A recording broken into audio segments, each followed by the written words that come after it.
Well, my first time, let's see.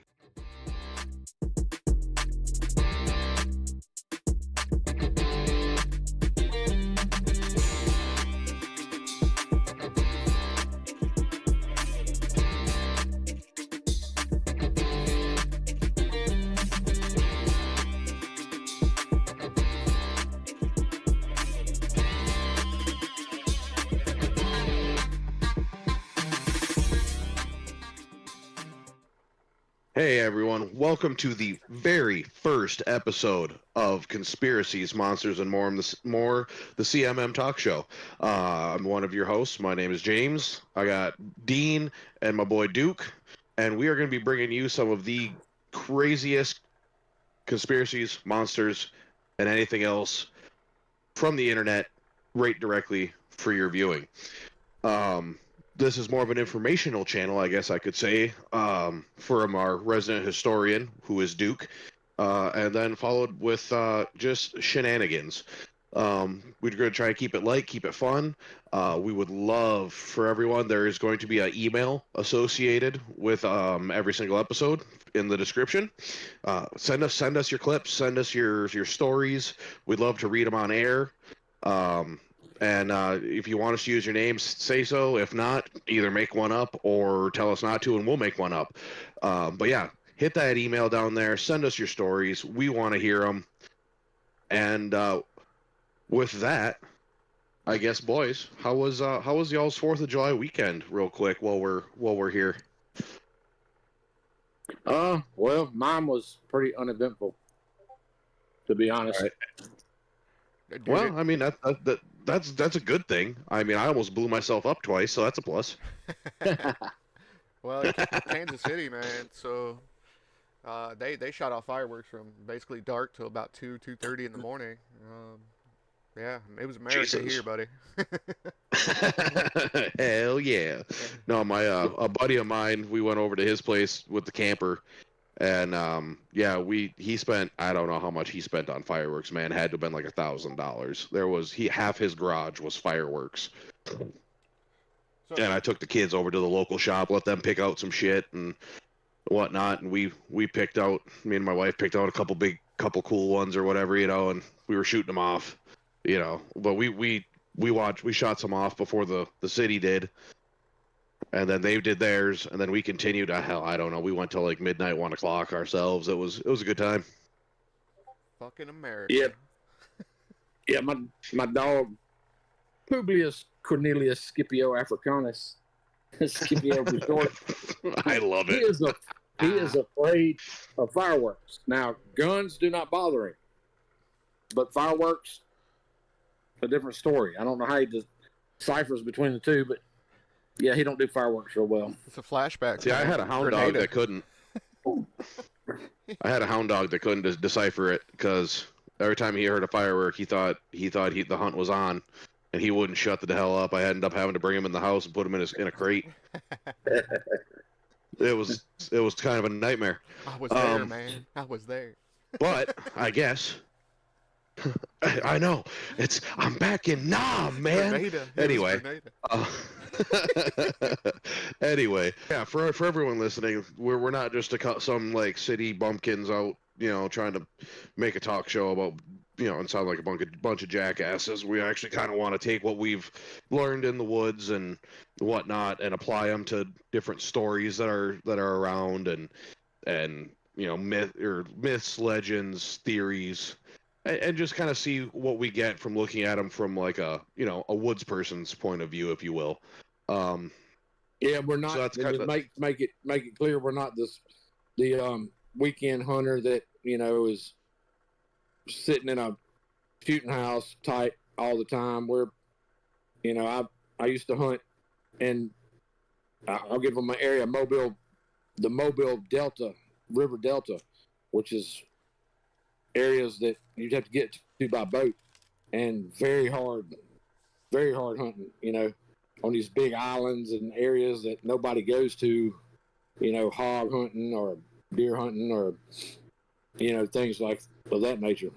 It's not just a, weekend hunter. We spent the bulk of our lives in the woods. Yeah, you guys definitely have. I did growing up for sure. I mean, until I was about 22. You know, I was Southern Missouri, so I never seen a Bigfoot. Pretty sure I seen an elk, or heard of an elk anyway. I didn't get to see it, but yeah, that's close as I've been, boys. So, but yeah.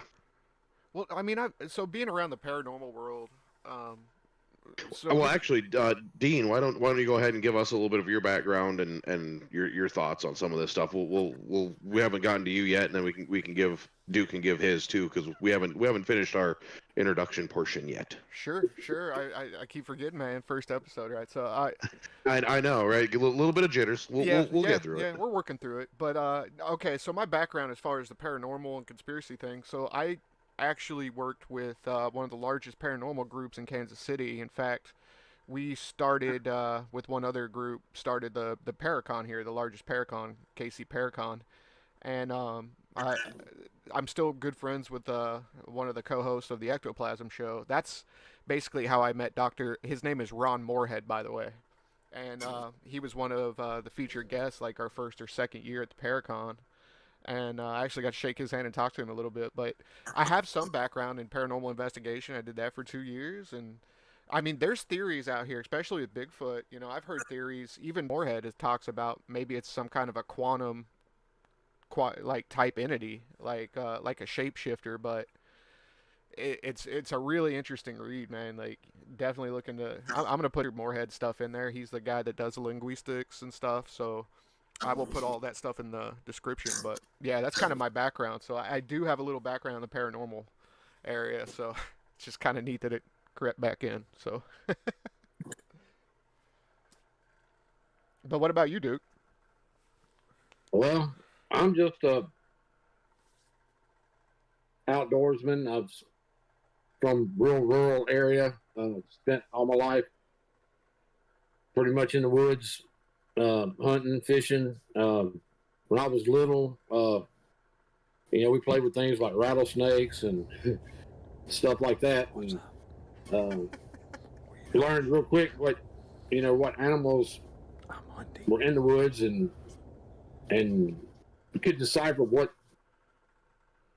animal you came across. If you were take your time and breathe and don't jump to conclusions and use like a scientific method. I mean, I know it sounds far-fetched for someone like a redneck country bumpkin type, but no, you rule out the knot, and what's left is what you have to deal with as far as figuring something out. Say, like, if you ran across a Bigfoot, knowing the difference between its mannerisms and a bear. I mean, someone who isn't accustomed to, say, a bear or something could mistake.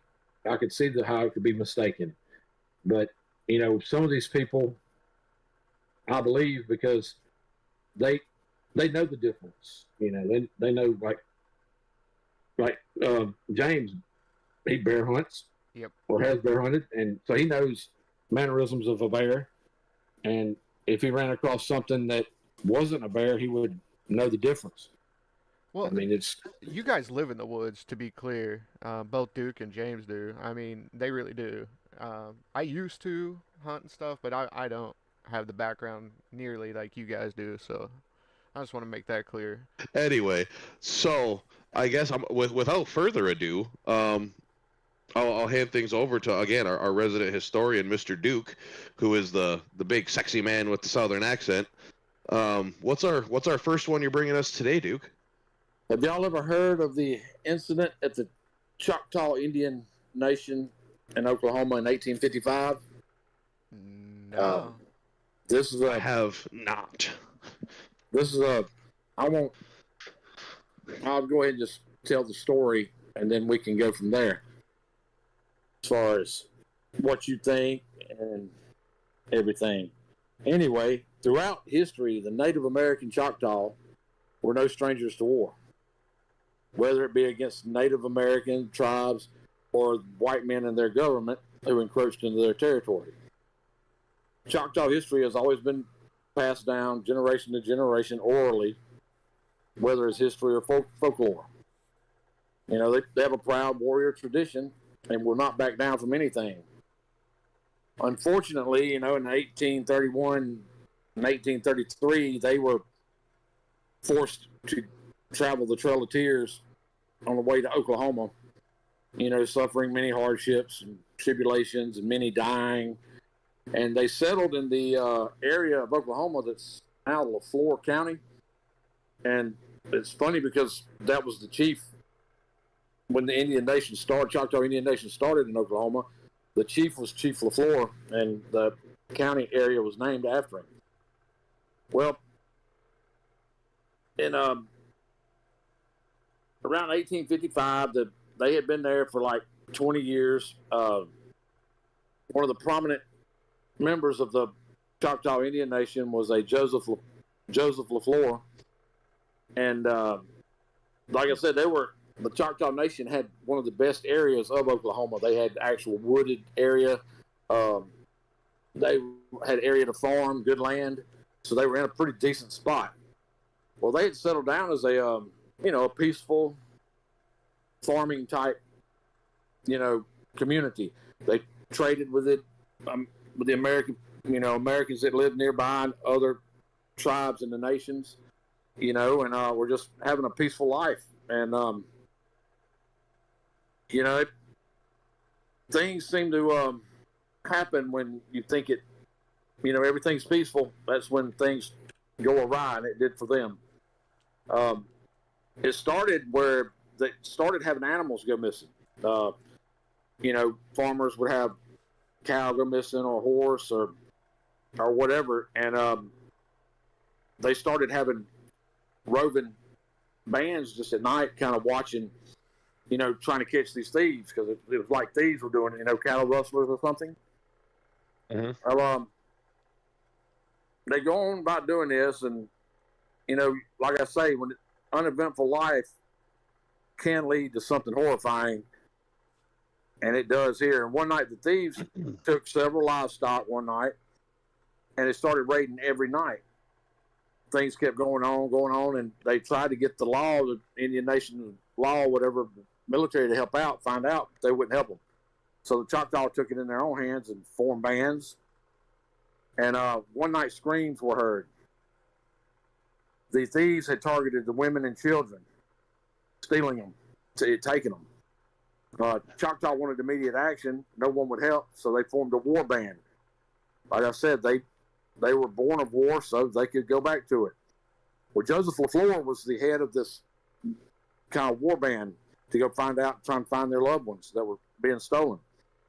Well, he was joined by a family called the Tubbies. Now, the Tubbies were a bunch of huge men that were known for mounted combat. They were some real rough, rugged types.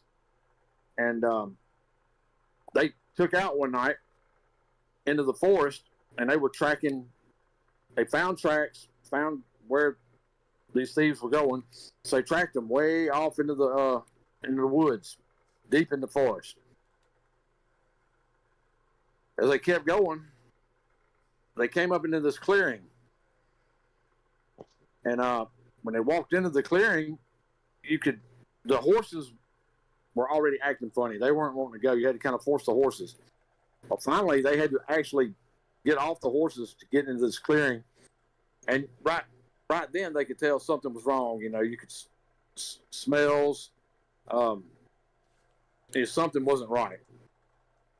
And as they kept walking into the clearing, Joseph McFleur saw something. He took off after it into another section of woods off from this little opening they were in. And all of a sudden, he came up on the bodies of their loved ones. They were torn apart, just ripped apart, and like they'd been eaten on. And he looked up, and there was I think 4 savage-looking Bigfoot. It looked like Bigfoot. The way that it was explained, it sounds like a Bigfoot. And they were the ones that had done all this. Well, Joseph LaFleur went after one of them, and he got caught by this Bigfoot who actually ripped his head off. I mean, just killed him right then and there. Just ripped it.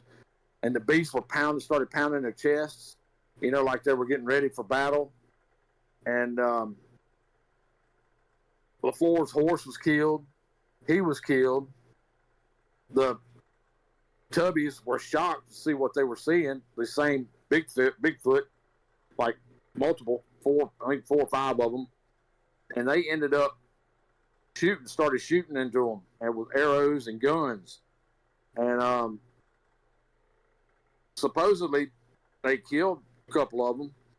And, their family members had all been killed.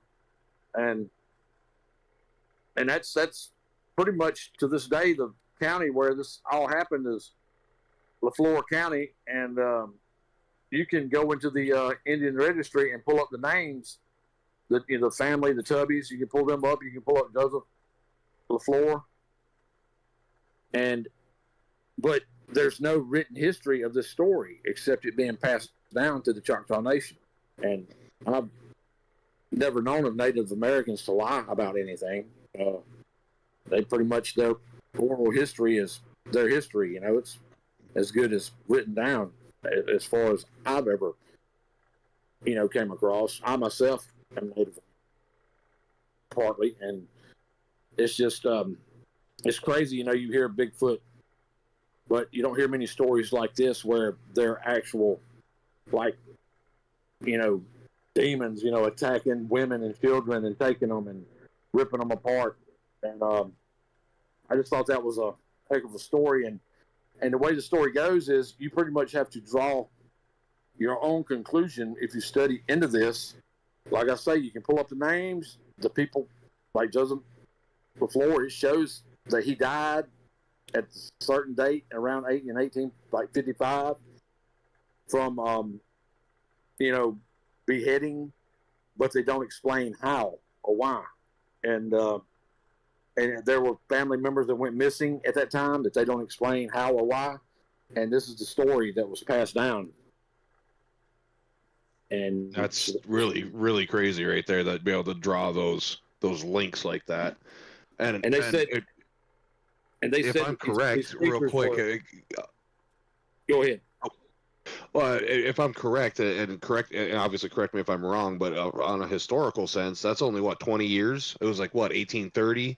LaFleur County was where the Trail of Tears was when the Choctaw were forcibly relocated, wasn't it? Yeah. Well, the Choctaw were forcibly relocated, and where their actual part of in the Indian nations, where their actual area was right there where LaFleur County is now. It's now named LaFleur County. And back then it was one of the better spots in the Indian nations to have, because you had wooded areas. You could hunt, areas for farming. They just had a real good spot, and they were actually settled in. Had made it through the Trail of Tears and had settled in, and were going to live a peaceful life, and try and make it there when all this happens. And then having to take care of it themselves, and it's crazy. It makes you wonder. Yeah, that's insane. Yeah, and them Tubby warriors, what was the lore around them? 7 feet tall, 300 pounds, the strength of 5 men, or something like that? Well over 6. They were well over 6 foot, 300 pounds. They were some big boys, supposedly. And yeah, they were supposedly big and were supposedly gifted warriors. They were good on horseback. And good with the bow, What was the description of they were big, tall, 8 foot, hairy beasts that snarled and made a lot of roaring noises and had teeth. So we're talking you can see their teeth and claws, and but they were, of the image of Bigfoot, how it was explained. Wow. But just very sinister. It wasn't your everyday Harry and Henderson's Bigfoot. This was a malevolent entity, or a bunch of them, a whole family of them. So you're thinking maybe it was a cover-up? maybe to a degree. Like the tribe didn't even know As what to call far it. as I don't think the Indian Nation itself would cover it up, but I would believe that the governing body over the Indian Nation, the government, something like that would cover something like that up because it would cause hysteria in a spot where they already had issues, moving all these tribes to this area that wasn't their natural home.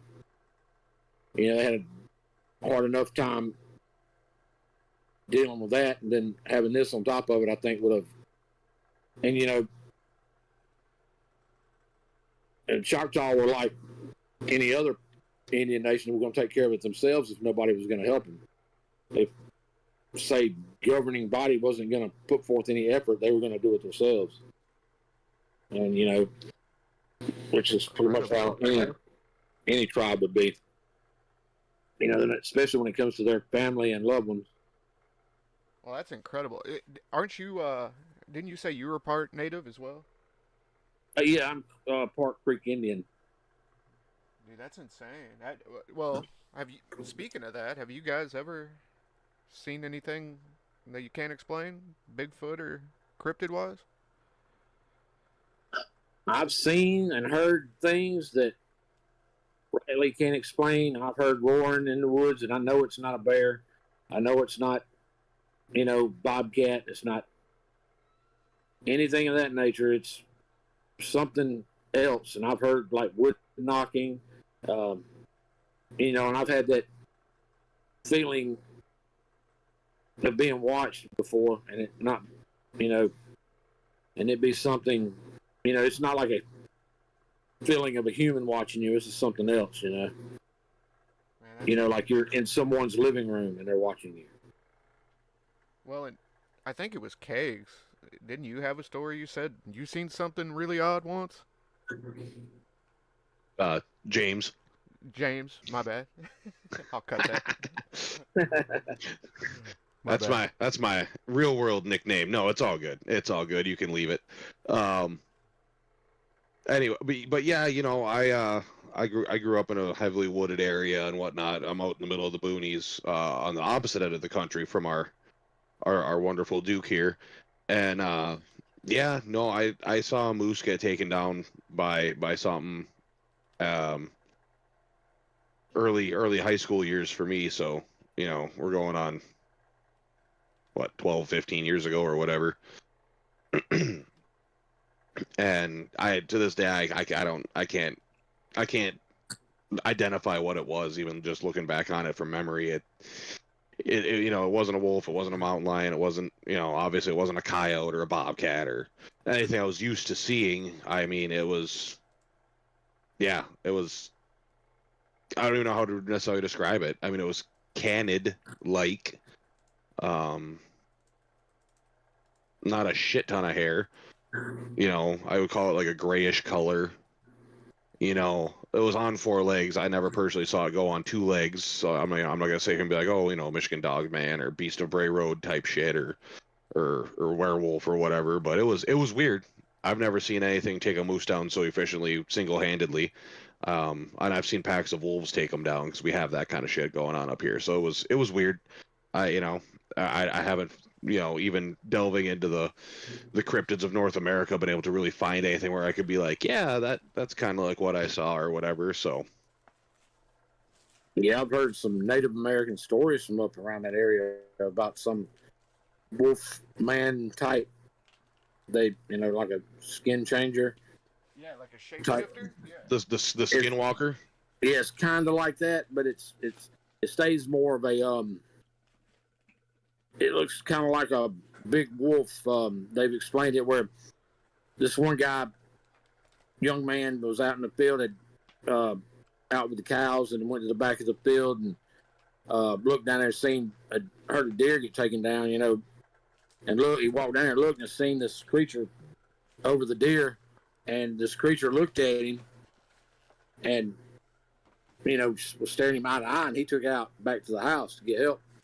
And he said he could hear the creature running behind him on all 4s, and he'd made it to the house, and said Dad and them got guns out, and they didn't find it. And then later on, some woman next door to them was killed, disappeared, and then his brother years later disappeared, and that was how that story went. And there was a Native American who was a park ranger who dealt with something similar to that. Stories I've heard, it's crazy. Makes you wonder. Yeah, I mean, I've heard some animal calls and whatnot in the woods where it's like, I can't quite pinpoint it. Now, and it's, I don't want to say I'm a skeptic necessarily. I do like to look at things like through like a bit of a scientific method myself, just to give our listeners a background real quick, I guess.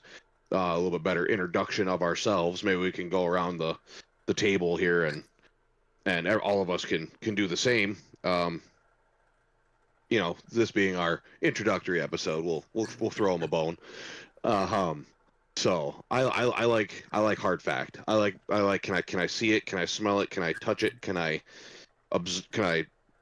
play with it, observe it, really know it. So that's why like for me, like ghosts and shit like that are real hard for me, because it's like, well, what am I? Yeah, I got cold in here for a minute. There's or whatever, you know what I mean? Yeah, the feeling. So I'm a yeah, and I take the reaction of my body into account. I having grown up and honing, I guess you could call it that sixth sense when you're in the woods. Duke, you probably know what I'm talking about, and I'm sure I'm sure Dean does too. Yeah, I've been. Yeah, it's that feeling that when you're walking in the woods before daylight, you're trying to get to the stand quick because you just have that feeling that you're safer up in the tree. Yeah. In the dark, and that's where you need to be. And I don't diddle-daddle with flashlights and stuff like that. I get to where I got to get, and I get up the tree, and which I was doing that here near the house, but I found out why I was doing it because we have a kitty out here that's pretty big. But anyway, but yeah, I know what you're talking about. Yeah, that, like I said, that sixth sense of hey, is there something nearby, or there's something coming, or because humans are only the apex predator because we have tools that do the work for us. Right. We've used our brain to get to where we're at. We are not like the fighting premier. So when you're in the presence of a mountain lion or a bear or something like that, to a degree, if you're a sane individual or whatever, I don't know if that's the right word, but you get that feeling of, oh hey, this animal could kill me if it so chose. And I bear hunted, I bobcat hunt, I trap, so I'm a little bit more blasé than some people would be with bears and whatnot. I'm not Timothy Treadwell by any means where I want to go give one a hug, but I wrestled a bear. Well, that's a really good band actually. Back in the day, I wrestled a bear once. I actually think that was a real band, come to think of it. But yeah, no. What's your bear story there, Duke? Was some bar down there or something like that? Yeah, it was just a old bar where I'm from a town over from my hometown, and it was before it was outlawed, and they had a bear there that night, and I ended up there with some friends, and we all signed up, and I got swatted out of the ring, and I mean swatted, like, to win, all you had to do was get him off his feet, like off his two feet, he would stand up. If you could get him off his feet, you won. Or it was kind of like a pin, and that's a lot easier said than done, especially when he swats you, and I'm at the time was 280 pounds, in excellent shape, and he just lifted me out of the ring onto a table outside the ring. I mean, I went over the top rope. I said, nope, I'm done. He got me. And that bear was like, this is my house. Get out. And then the craziest thing was at the end, the bear sat at my table that I had. Me and my friend's table. The handler or trainer of the bear was come over, sat and had drinks with us, and they brought the bear his drink, and he's sitting there like watching the conversations go on. And he's like right beside me, and there's this 8-foot something grizzly bear, you know, just holding this big looking keg of apple juice, drinking it. And every time somebody would talk, he would look at them and watch them, and you know, like he was watching the conversation. As the next person would talk, he'd look at that person and lap his apple juice. And I'm just watching him the whole time. Like, this is crazy watching this bear. Well, I think like he's in the conversation. You were telling me a story about the bear that worked for the military or something. Oh yeah, it was during World War II. It was in Iran where it started. A bear cub mother had been killed, and the cub was sent to a train station in Iran. Well, luckily there was some Polish soldiers there, and they rescued the cub and nursed it back to health because it was ill health, you know, hadn't been fed or nothing. And they nursed it back to health. This bear growing up learned to smoke and drink like the soldiers and imitated the soldiers. And he even slept in cold nights. He slept with the soldiers in their tents and stuff. And he would, you know, he would walk on two legs when the soldiers went on patrol. He would be on two legs like he was going on patrol with them. And he even sniffed out a spy that snuck into their camp one night.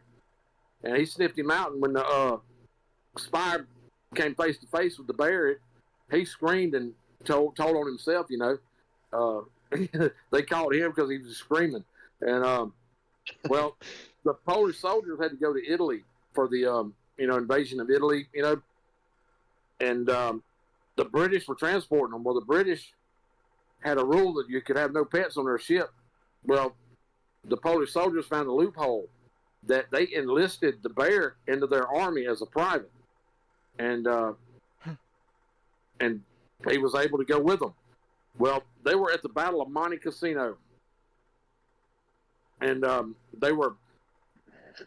but the Polish were running artillery, and they were having to fire up on a hill to a monastery where the Nazis were holed up. And they were holed up pretty good. It was a hell of a fight.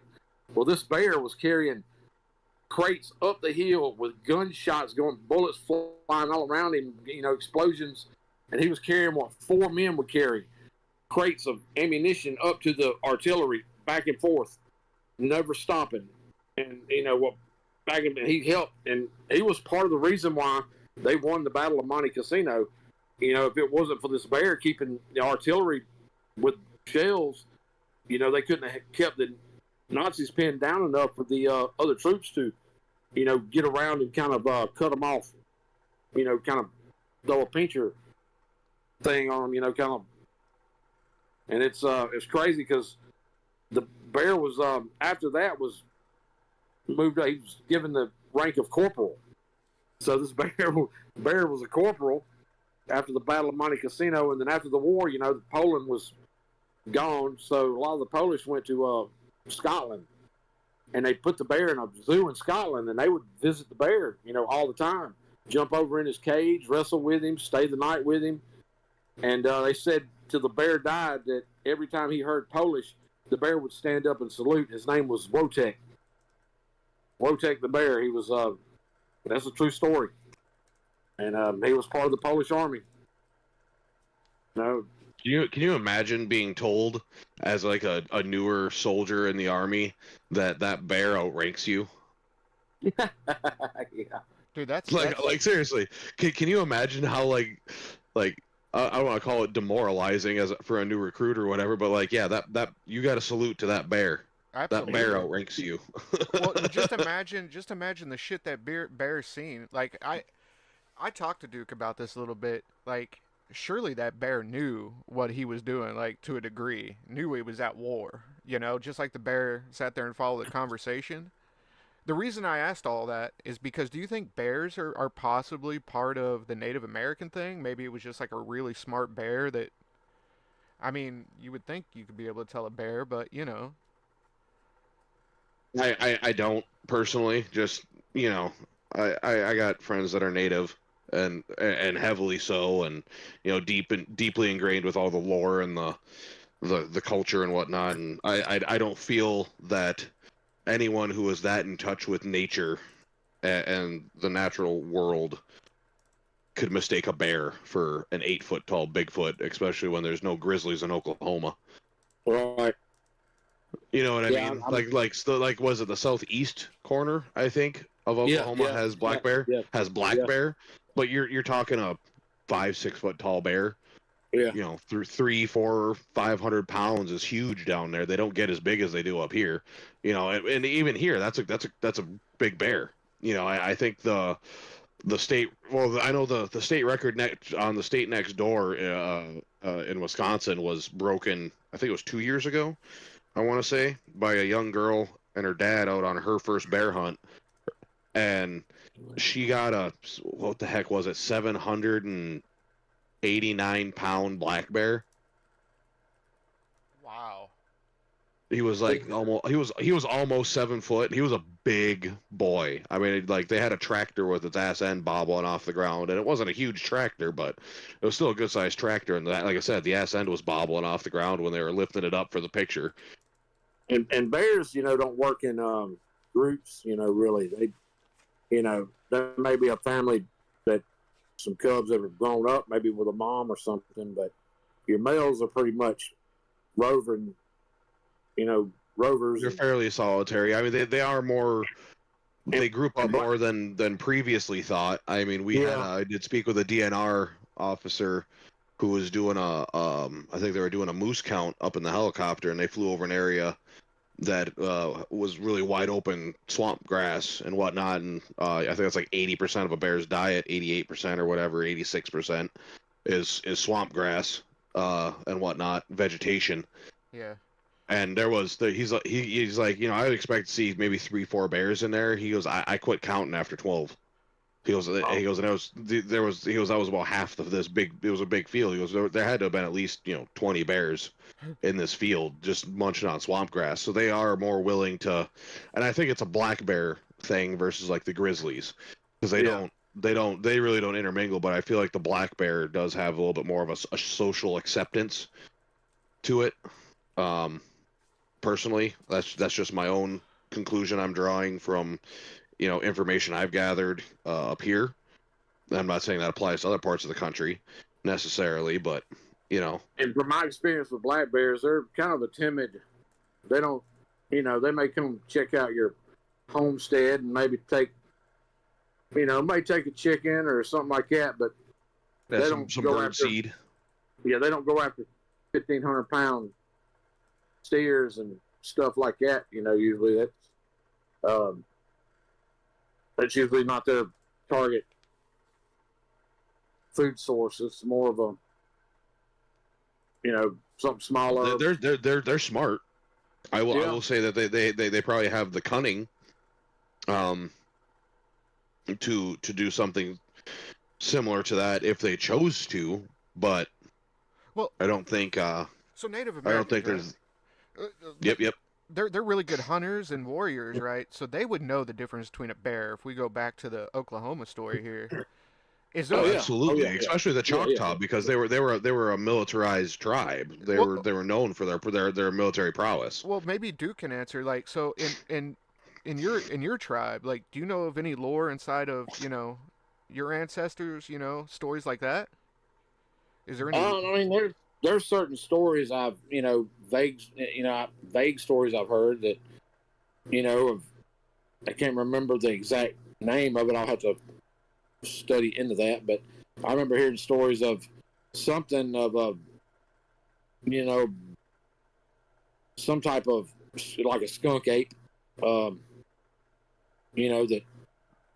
was talked about, and then there's also what they call the Alabama white thing that is talked about, and I think it was mentioned in. What's that, like an albino Bigfoot? Or? Supposedly it's like a white Bigfoot, a Yeti, but in Alabama.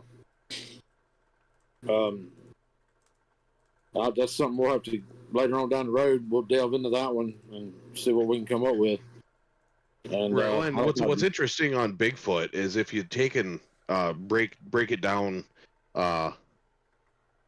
Excuse me, I apologize. Bless you. Thank you. If you break down Bigfoot and you go by areas of the country. So there's different family groups, I guess you'd call it. Like you got your skunk ape in Florida. Yeah. You got your, whatever they call it in Texas. You got the Ohio grassman, which is supposed to be the biggest of the Bigfoot. You got the Yahoo or whatever out of Kentucky. You've got the Midnight Howlers. You've got, they all have different names based on their location. They're all vaguely similar. Some of them have different colors. Some are a little bigger, a little smaller. They emit different sounds. They act differently. Some are more aggressive based on lore and description.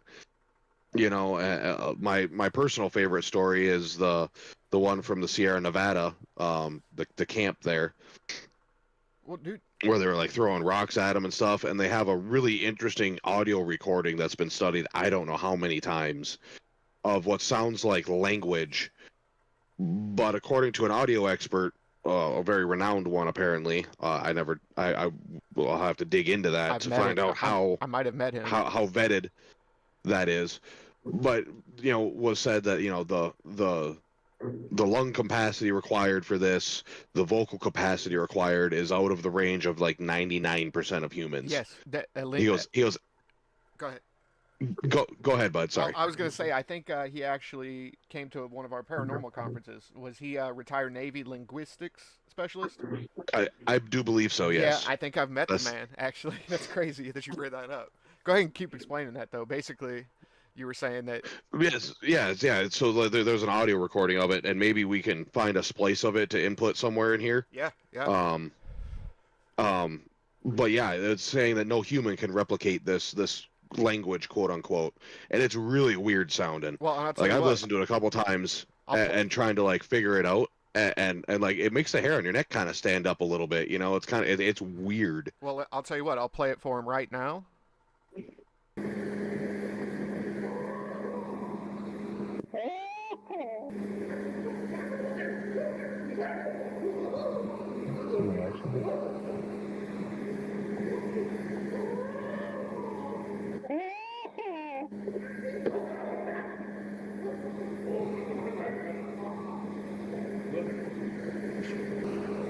It's yeah, like I said, it kind of makes the hair on your neck stand up. Like, what the fuck could that be?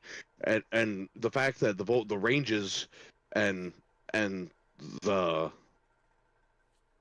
I guess, the hertz of it, the actual like vocal, the vocal acuity or whatever being shown, isn't capable of being produced by humans. It's interesting, because it doesn't fall under any known animal either. So it's like, okay, what's going on here, Well, it's actually... So I always found that one interesting.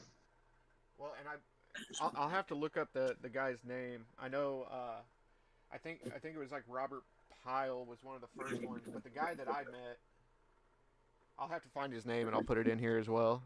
But maybe I'll even link the description to some of his articles. But yeah, he's legit ex-Navy linguistics specialist, believe it or not. So he knew several languages, and apparently, well, Kegs is right. Not only does it have vocal patterns like its language, they have something that they're understanding, responding to, but it's, yeah, like you said, it's out of the vocal range of like what we can hear and produce. It's crazy.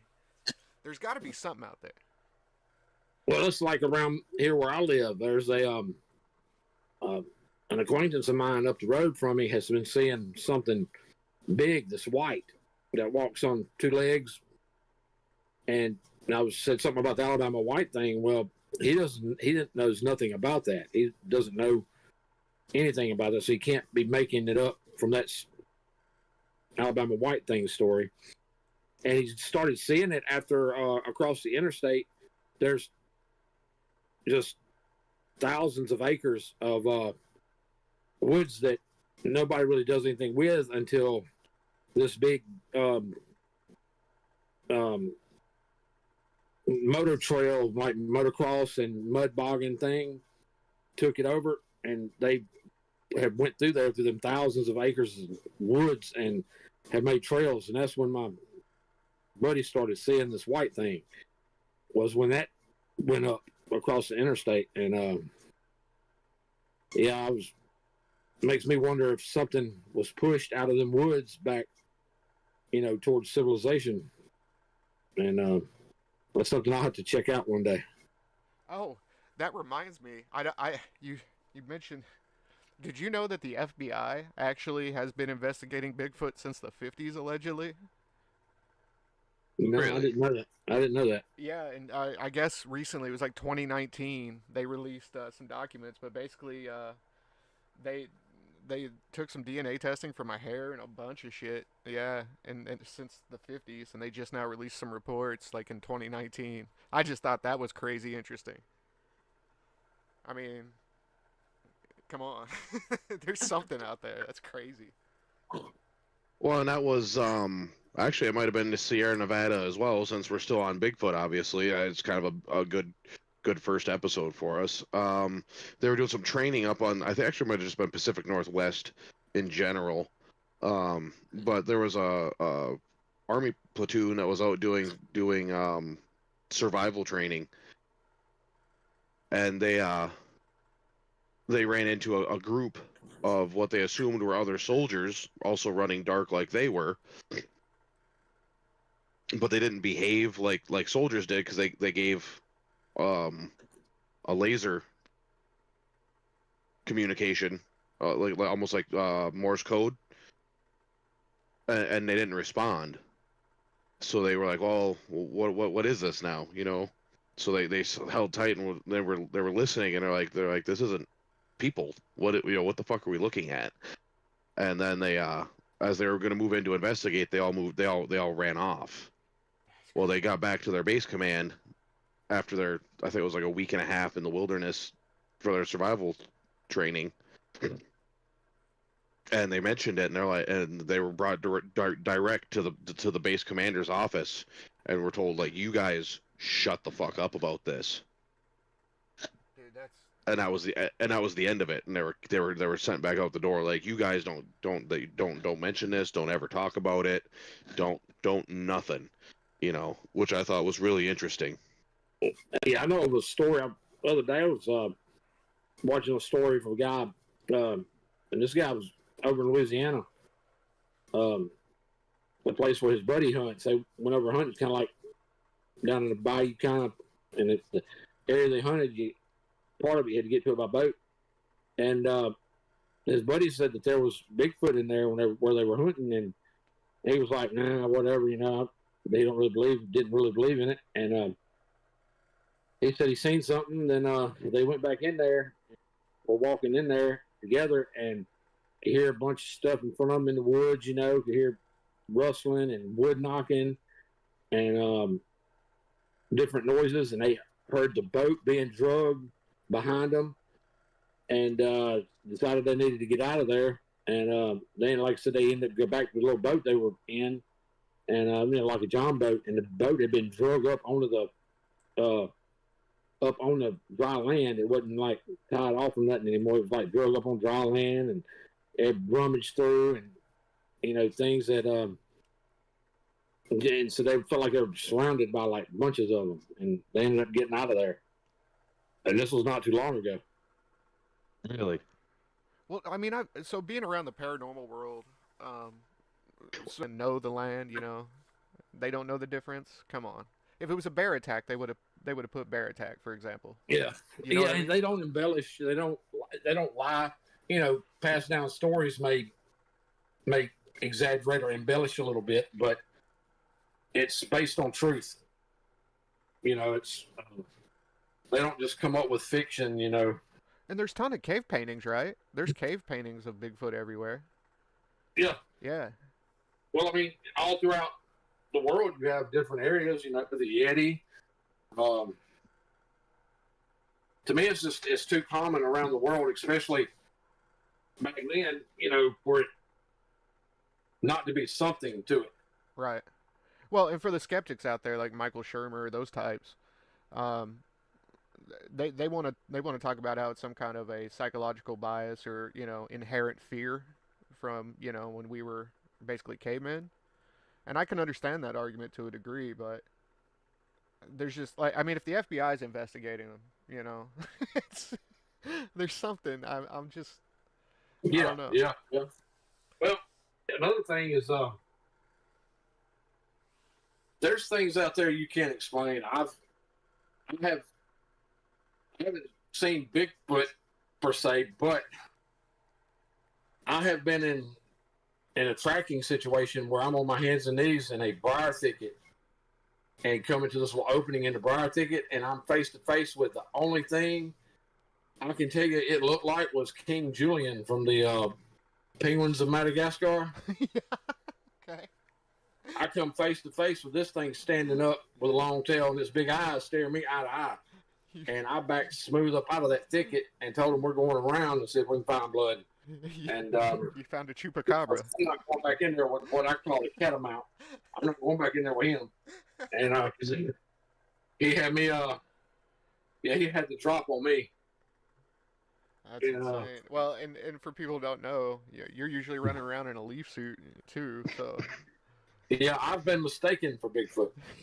Actually, been caught on film, and I've seen the film and didn't want to tell the guy it was me, but I just let him go on about it. But it would be me in a ghillie suit. Yeah, sitting there like, oh, that one's debunked.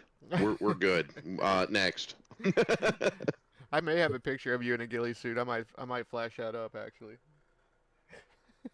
But I got a kick out of that video when I seen it that time. He was swearing he didn't call it skunk ape on camera, and I'm looking at it. That's funny.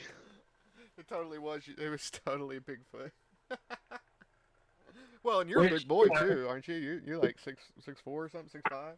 I'm 6'5", I'm 300 pounds. So, and I have a size 14, almost 15 foot. So, yeah, I mean, in a ghillie suit makes you look bigger. So, in a ghillie suit, I would look somewhat wild in the bush. Right, so some big old thing, 7 foot, about 400 pound looking coming at you. Yeah. Lucky I haven't been shot, probably. Oh, I got a story for you. Now, this was years ago back home, hunting on our land, and this is one of the rare times it snowed. It was snowing, and I was out there hunting, and I had on my ghillie suit. Well, the snow was starting to freeze. I didn't know my whole ghillie suit was nothing but an ice pack. Oh no! And this old lady was. I got turned around in the land, land with all the snow falling and ice everywhere. And I come out.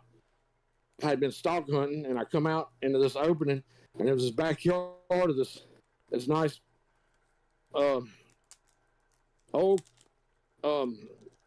country lady. I knew. I didn't know I knew of her, and her 2 grandchildren. Oh, shit. And I stepped out of the bushes, and she was looking at me. She was sitting on the back porch. The kids were playing in the snow. All I heard her say was, "Claude, have mercy. Help me get in the house.